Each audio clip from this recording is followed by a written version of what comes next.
You see, this brings me to this, really. You are a former director of the Nigerian Law School. Excellent. And there have been talks and forums and all manner of workshops, so to speak, on this particular issue. From prison reform to what we're talking about right now, flagrant abuse of the law. How did we get here? We got here because of gradual neglect that, boiled into a larger problem that it becomes difficult now to begin to, trade blames. And that is where some of us come in with some of the projects we work on recently, which is about a holistic reform of the criminal justice system. You mentioned my, career with the law school. Right from my days as a law student back in the university, there have been talks about criminal justice reform. Well, that's over 25, almost 30 years ago. Until today, nothing substantial, nothing reasonable has happened because we are busy now recycling the problem, setting up committees upon panels to review the problem and make recommendations. And some of us feel now we are tired about what the problem is and what recommendation. Let's work on the solutions. Let's do something practical. So I took an initiative about 5 years ago to redesign criminal justice administration in Nigeria. And we came up with a model that, with all due humility, I think will work anywhere in the world. The best thing that can happen to Nigeria, and I did say it on any criminal justice actor, is to understand that model that we have designed. It's a modest contribution, but I feel that if we understand and implement it, it may not solve all the problems, but it will take us substantially beyond where we are at the moment. Because in designing that model, we took into consideration every factor, every law, every regime in place in Nigeria. And it's not about copying what works in UK, what works in US, what works in Australia. No. We've taken international best practices, UN guidelines, and other international instruments, and we have localized it in a way that is simple, practical, and cost-effective. And we believe that that is the solution, that is the way out for anyone interested in genuine reform in criminal justice. You talked about a model? Yes, it's a model. It's a complete model that takes criminal justice from pre-crime to post-conviction. What we have done is to create diversions. You see, you cannot have a reasonable decongestion of the prisons if you don't have alternative channels for dealing with criminal conduct. We have a system where everyone is subjected to trial, imprisonment, punishment, and penal measure. If it does not work, it does not solve the problem, because people go into prison either awaiting trial or conviction for minor offense, and they graduate to hardened criminals because the system there provides a platform for them to learn more from the more experienced, offenders in the system. So we have the opinion that right from the community level, you need to create channels for diverting offenders as early as possible, those who can be rehabilitated and restored.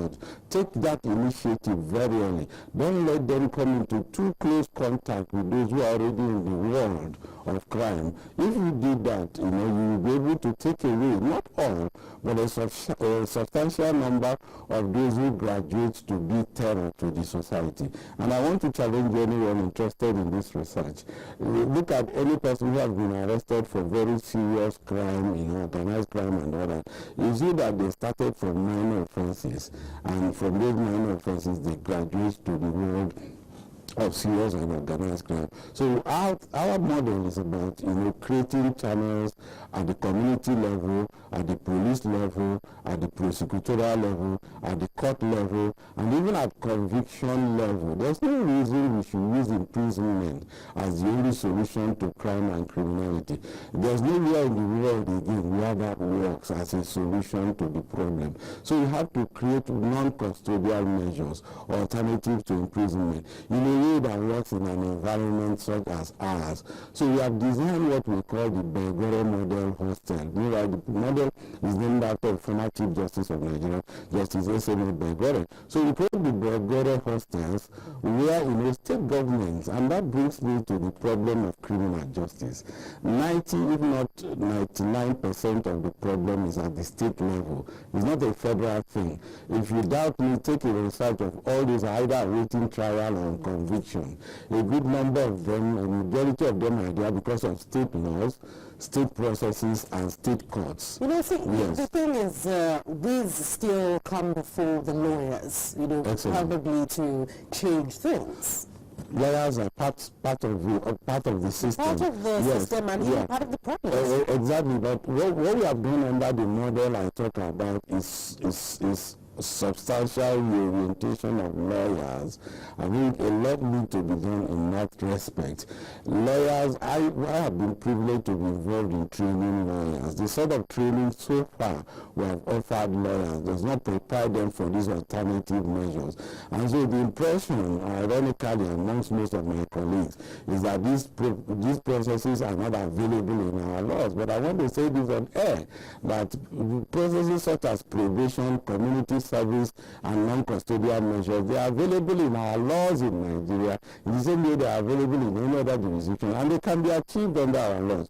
Unfortunately, let me say this, while I was a student at the law school at the university, nobody taught me probation and community service, and those we have taught over the years, some of them judges, lawyers, senior lawyers now, we have not taught that at the law school and at the university. Substantially the way we taught imprisonment and death sentence and fine and all that. So that could be a part of the problem.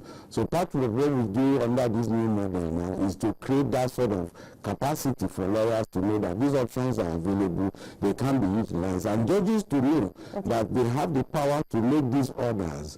But not just make the order, we're also trying to get government to create the necessary platform for these orders to work, because a judge cannot just make an order for alternative to imprisonment when there is no supervising structure on ground. And this is what governors can achieve overnight. All right, just hold on with that thought. We're still with the former director of Nigerian Law School, Professor Kelvin Musu. We'll come back to this issue of prison breaks and criminal justice system. Please join us again.